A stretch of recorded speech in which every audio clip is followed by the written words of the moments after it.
কি গরম, হ্যাঁ। সবাই বলতেছে গাছ লাগাইতে, তো গাছই তো লাগাইছি। দেখেন আমি গত বছরই লাগাইছি, তাও এই অবস্থা আমার, এত গরম।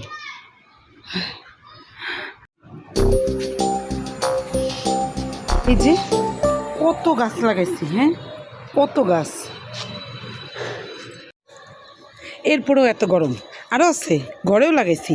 দাঁড়ান দাঁড়ান, ওই যে বারিন্দার মধ্যে এরকম ঝুলাইও দিছি, আরও অনেক আছে, আপনাদের দেখাইতেছি দাঁড়ান। তারপরেও গরম কমে না। এই যে আমার বাড়িওয়ালা এত সচেতন, তার পাশে প্রচুর জায়গা তারা গাছ লাগায় রাখছে, বিছানার সাথেই আমার এতগুলা গাছ। এই বছর সবাই শুরু করছে গাছ লাগান, তাহলে গরম কমবো। আমি গত বছরই লাগাইছি এটা চিন্তা করা, কিন্তু তারপরও গরমের কোনো কমতি নেই। দাঁড়ান, বারিন্দায় দেখছেন না কত গাছ লাগাইছি, এবার দেখবেন ঘরে ঘরে আমি গাছ লাগাইছি। দেখেন কম্পিউটার টেবিলের মধ্যেও আমি গাছ লাগাই রাখছি, আরও আছে, আরও দেখাইতেছি দাঁড়ান। এই দেখেন টি টেবিলের মধ্যেও আমি গাছ লাগাই রাখছি, আরও আছে।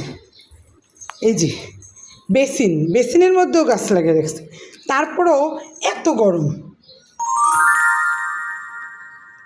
এই যে ওয়াশরুমরেও কিন্তু বাদ দেই নেই, এখানেও গাছ আছে, তারপরেও এত গরম।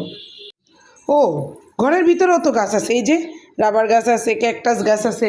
এই যে দেখবেন ডাইনিংয়ের মধ্যেও 2টা গাছ লাগিয়ে দিয়েছে, যাতে খাইতে বসলেও গরম না লাগে, তারপরেও এত গরম। আপনারা বলেন এখন কি ঘুমানোর সময় গাছ নিয়ে ঘুমাবো, তাহলে যদি একটু গরম কম লাগে, নাকি মাটির নিচে গেলে একটু শান্তি লাগবে?